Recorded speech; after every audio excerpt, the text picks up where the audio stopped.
Good morning, all.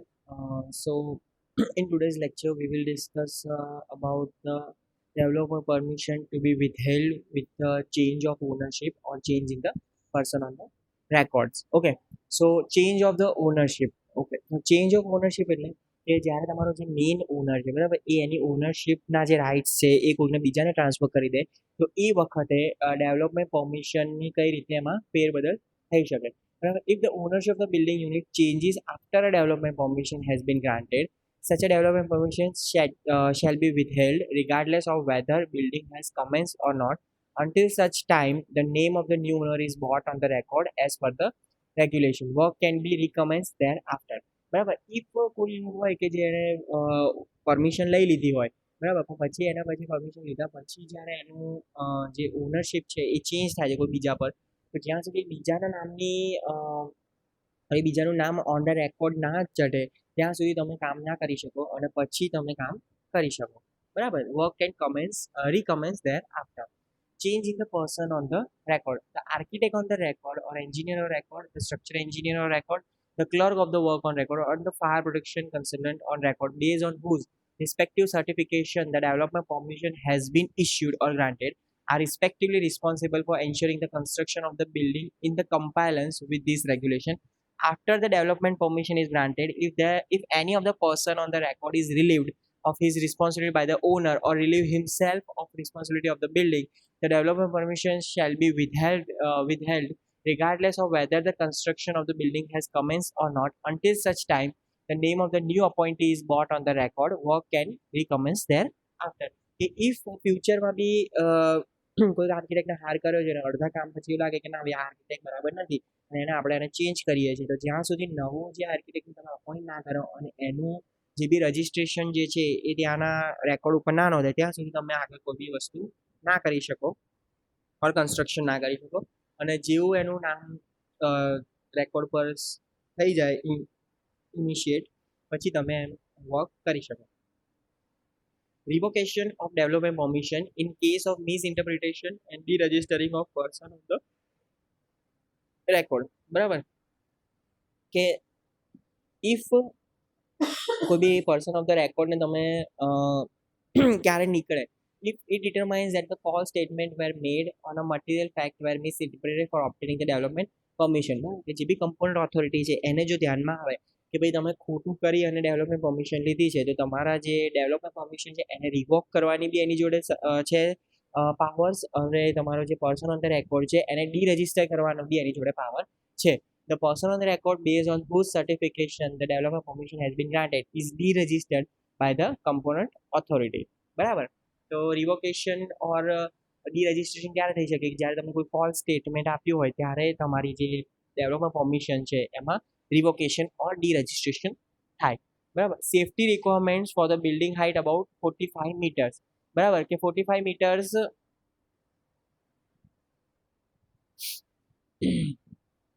For any building height above 45 meters, a third party inspection check shall be mandatory. The third party shall submit a structure safety report to the committee. બરાબર હવે કમિટીમાં કોણ કોણ હોઈ શકે બરાબર municipal commissioner chief executive authority head of the fire services of the relevant area, structural expert, officers not below rank of the superintendent engineer of design cells of the road and building department, and any other person decided by the chairman. બરાબર તો આ એક committee હોય કે જો તમારું building 45 metre કરતાં વધારે હાઇટનું હોય તો એક થર્ડ પાર્ટી ઇન્સ્પેક્શન આવી શકે બરાબર તો એ ઇન્સ્પેક્શનમાં કોણ કોણ અંદર હોય તો સૌથી પહેલાં છે the committee shall compromise of the following કે municipal commissioner chief executive authority head of the fire service structural expert officers not below the rank of the superintendent engineers of design cells of the road and building department and any other person decided by the chairman. બરાબર structure design shall compromise of the reports drawing and a taste report. Structure expert means a person possessing a master degree in structure design, 15 years experience in structure design of a building and should have at least designed 10 buildings having a height more than 40 meter. Site supervisor, bachelor degree in civil, 10 years experience in supervisions. Okay so આ રીતે જ્યારે તમારું building છે એ 45 metre કરતાં વધારે height હોય તો આ રીતે એનું જે ઇન્સ્પેક્શન થર્ડ પાર્ટી દ્વારા થતો હોય અને એમાં કોણ કોણ અંદર જે કમિટી બનાવી હોય કમિટીમાં કોણ કોણ હોય તો એનું જે બી એલિજિબિલિટી ક્રાઇટેરિયા ઓર એજ્યુકેશનલ બેકગ્રાઉન્ડ છે એ અહીંયા બધું આપેલું છે બરાબર જનરલી એટલું બધું છે એ કામનું નથી બરાબર વાઇઝિંગ છે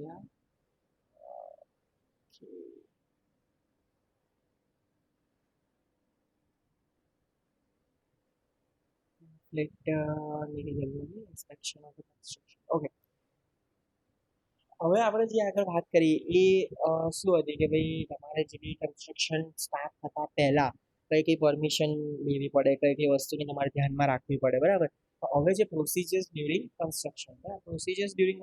કન્સ્ટ્રક્શન ચાલતું હોય ત્યારે કયા કયા પ્રોસિજર્સ હોય બરાબર સૌથી પહેલું ઇન્સ્પેક્શન ઓફ કન્સ્ટ્રક્શન બરાબર inspection of construction at any time બરાબર જે બી કમ્પાઉન્ડ ઓથોરિટી છે એની જે બી ડિઝાઇન પેનલ હોય ઓર જે કમિટી હોય બરાબર એ ગમે ત્યારે તમારા બિલ્ડિંગનું ઇન્સ્પેક્શન કરી શકે બરાબર એમની જોડે એટલો પાવર હોય ઇફ જસ્ટ બિલ્ડિંગ અડધું કમ્પ્લીટ થયું હોય અને આઈને જોવે કે ભાઈ ઓકે તમારું બિલ્ડિંગ અમારે ઇન્સ્પેક્શન કરવું છે કે તમે જે બી રિન્ફોર્સમેન્ટ વાપરો છો કે કયા ગ્રેડનો કોન્ક્રીટ યુઝ કરો છો એ બધું જે લોકો ચેક કરી શકે બરાબર તો inspection of construction at any time inspection by development permission is granted બરાબર કે જ્યારે બી ડેવલપમેન્ટ પરમિશન તમારી ગ્રાન્ટ થઈ હોય તો એના પછી એ લોકો ઇન્સ્પેક્શન કરવા આવે કે એના એ વખતે ઇન્સ્પેક્શન કરવા આવે કે ભાઈ ડેવલપમેન્ટ પરમિશન ક્યારે ગ્રાન્ટ કરવામાં આવી હોય કે જ્યારે તમારે કન્સ્ટ્રક્શન હજી સ્ટાર્ટ ના કર્યું હોય બરાબર તો તમારા લેન્ડ એરિયા કેટલો છે કે એ જે ડોક્યુમેન્ટ્સ ઓનરે સબમિટ કરાયા છે એટલો જ લેન્ડ એરિયા છે કે એનાથી વધારે છે તો એ ઇન્સ્પેક્શન આવે inspection where development permission is granted inspection for the fire safety and protection of the building under construction કે ભાઈ ફાયર સેફટી અને જે બી બિલ્ડિંગનું કન્સ્ટ્રક્શન ચાલતું હોય તે એ વખતે જે બી ફાયર સેફટી મિકેનિઝમ એ લોકો લગાવતા હોય કે એ બિલ્ડિંગ બની ગયા પછી એની ફાયર સેફટી કેવી છે એનું એક ઇન્સ્પેક્શન આવી શકે બરાબર information to be prominently displayed on the site બરાબર કે તમે જે કોઈ બી સાઇટ ઉપર જશો તો એ સાઇટની બહાર તમને આખા રીતે ડોક્યુમેન્ટ્સ અને લિસ્ટ ઓફ જે ઇન્ફોર્મેશન છે એ લિસ્ટ આઉટ કરેલી હશે લાઈક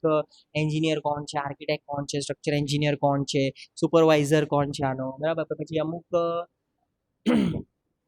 બિલ્ડિંગ યુઝ પરમિશન મળી ગઈ છે કે નહીં બરાબર બધી જ વસ્તુ લાઈક તમે જે બી સાઇટ ઉપર કોઈ બી જાય કોઈ બી માણસ કે કોઈ બી ઓફિસર જે ઇન્સ્પેક્શન માટે તો એ જઈને માંગે કે ભાઈ મને આ દિવસનું ડોકબુક આપો કે ભાઈ આ દિવસે કેટલું મટીરિયલ આવ્યું કેટલું મટીરિયલ ગયું તો એ પરથી તમને એ બધી જ વસ્તુ તમારે સાઇટ ઉપર રાખવી પડે information to be prominently displayed on the site documents અને drawing to be maintain on the site like આપણે કયા ડોક્યુમેન્ટ્સ જેમ કે જે બી પ્લાન્સ છે જે બી એક્ઝિસ્ટિંગ પ્લાન રિવાઇઝ પછી રિવાઇઝ પ્લાન અપ્રૂવ થઈ રહ્યા હોય એની એક કોપી બરાબર સ્ટ્રક્ચર એન્જિનિયર્સમાં સ્ટ્રક્ચર ડિઝાઇનમાં કંઈક ફેરફાર હોય તો એની કોપી બરાબર એવી રીતે દરેક ઈચ એન્ડ એવરી ડોક્યુમેન્ટ તમારે સાઇટ ઉપર મેન્ટેન રાખવો પડે કે જેથી કોઈ બી વખતે ઇન્સ્પેક્શન આવે તો એ ઇન્સ્પેક્શન વખતે તમે એ ફાઇલને બતાવી શકો બરાબર reducing inconvenience and ensuring safety during construction બરાબર તો like stacking storing and disposal of building material બરાબર સ્ટેકિંગ સ્ટોરિંગ અને ડિસ્પોઝલ કે તમારે નેક્સ્ટ મંથમાં તમારે આ ટાઈપનું વર્ક કરાવવું છે તો તમારે કયા કયા ટાઈપના મટીરિયલ્સની જરૂર પડશે બરાબર એ મટીરિયલ્સને તમે કઈ જગ્યાએ સ્ટોર કરો છો અને ડિસ્પોઝલ કે યુઝ થઈ ગયા પછી સ્મોલ અમાઉન્ટમાં જ્યારે મટીરિયલ વધી ગયું હોય તો એને કઈ રીતે તમે ડિસ્પોઝ ઓફ કરો છો અને કઈ કઈ જગ્યાએ ડિસ્પોઝ કરો છો નો ડેમેજ ઓર અંડર ઇનકન્વીનિયન્સ ડ્યુરિંગ કન્સ્ટ્રક્શન બરાબર નો ડેમેજ એટલે પર્ટિક્યુલર તમે જ્યારે બી કન્સ્ટ્રક્શન ચાલતું હોય ત્યારે કોઈ બી વસ્તુનું ડેમેજ ના થવું જોઈએ આઈધર એ સરાઉન્ડિંગ પ્રોપર્ટીઝ છે ઓર લેબર્સ છે કે જે ત્યાં વર્ક કરી રહ્યા છે ઓર કંઈ બી લાઈક આપણે એક એક્ઝામ્પલ લઈએ કે મોટી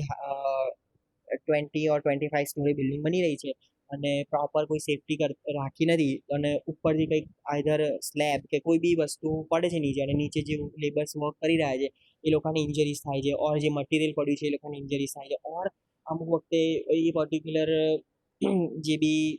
ડેમેજ પાર્ટિકલ્સ છે કે ડેમેજ જે પાર્ટ છે એ રોડ ઉપર પડે છે અને જે બી પબ્લિક છે એ લોકોને હરેસમેન્ટ થાય છે બરાબર તો એ બધું તમારે ધ્યાનમાં રાખવાનું કે no damage or undue inconvenience during the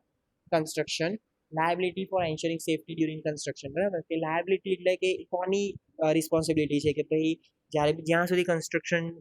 construction સ્ટાર્ટિંગથી and સુધી કોઈ બી ડેમેજ કે કશું જ ના થવું જોઈએ તો એ બધી જ ડેવલપર ઓર ઓનરની રિસ્પોન્સિબિલિટીમાં આવે કે ઇફ કોઈ ડેમેજ થાય ઓર ઇફ કોઈ બી પર્સનને ઇન્જરી થાય તો એ બધું જે લાયબલ છે to the owners or developers બરાબર progress of construction and inspection development permissions, બરાબર. Notice for commencement of the construction, કે તમે જ્યારે બી કન્સ્ટ્રક્શન સ્ટાર્ટ કરો,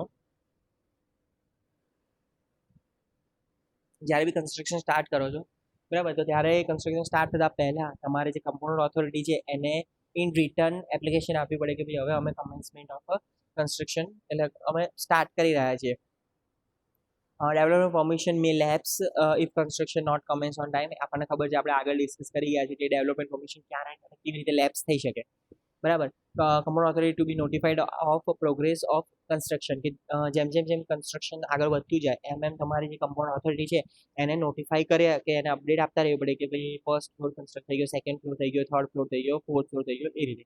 બરાબર. એના પછી છે risk based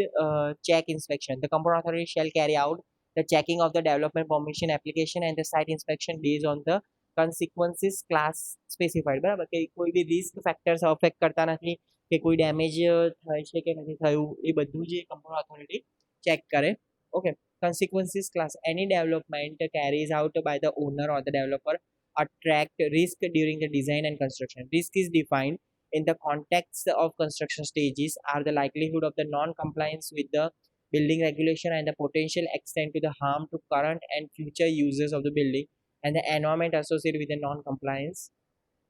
The component authority can, based on the extent, carry out inspection based on the consequences classes. Principles of the risk categorization, બરાબર, એને અલગ અલગ રીતે રિસ્કને કેટેગરાઇઝ કરેલા છે કે કઈ કઈ રીતે હોઈ શકે. લાઈક જેમ કે CC1 ક્લાસીસ છે, low consequences for loss of human life, small or negligible economic, social and environmental consequences developed, owned and maintained by the single owner, બરાબર. પછી CC2 low consequences of human life, small or negligible, same એવી રીતે દરેકના categorise factor છે. CC1, CC2, CC3, CC4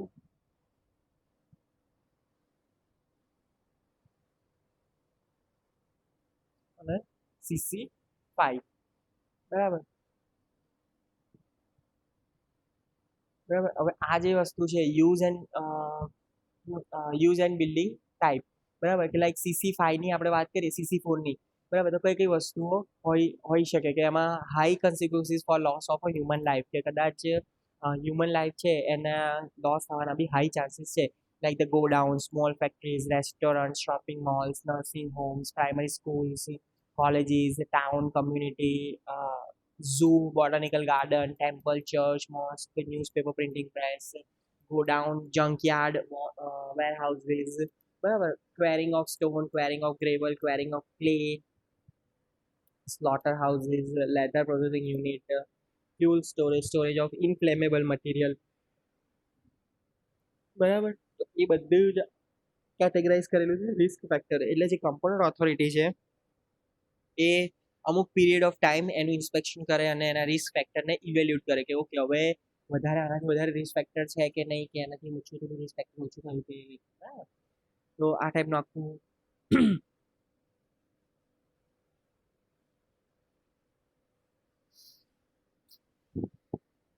હવે જે procedures for obtaining a building use permission, building use permission જ્યારે તમારે લેવાની હોય તો એના કયા કયા પ્રોસિજર્સ છે આપણે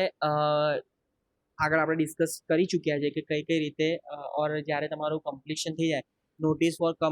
of completion of construction and building use permissions, બરાબર, કે તમારું કન્સ્ટ્રક્શન કમ્પ્લીટ થઈ ગયું છે અને હવે પર્ટિક્યુલર જે બિલ્ડિંગ છે એ નોર્મલ પીપલ માટે યુઝેબલ છે, એટલે એના માટે બરાબર fees, final inspections, grant refusal of a building use permission, penalties or obtaining permission to change sanction use of building, બરાબર. Authorized inspection, CC1, CC2, okay. Okay, બરાબર. તો અહીંયા આપણું જે છે જે બી વસ્તુની રિક્વાયરમેન્ટ છે or basic introduction of the permissions અહીંયા કમ્પ્લીટ થાય છે. હવે આપણું નવું ચાલુ થાય છે પ્લાનિંગ રેગ્યુલેશન્સ, બરાબર. સો એ આપણે નેક્સ્ટ લેક્ચરમાં જોઈશું કે શું છે પ્લાનિંગ. આપણે મેં તમને ઝોન્સની વાત કરી કે what is zones and what is land use, બરાબર. તો એના દરેકના કોડ અને કન્સેપ્ચ્યુલાઇઝ યુઝ ઝોન આપણે જોઈ લઈશું કે કોને શું કહેવાય, બરાબર. અને પછી આપણે ચાલુ કરીશું કે પર્ટિક્યુલર પર્ટિક્યુલર ડેફિનેશન્સ હશે બધી, એ બધી આપણે ધ્યાન રાખી લઈશું, બરાબર, કે જે તમારે એક્ઝામમાં અને રિયલ લાઈફમાં પૂછાઈ શકે છે, બરાબર. તો C you in the next lecture. Thank you.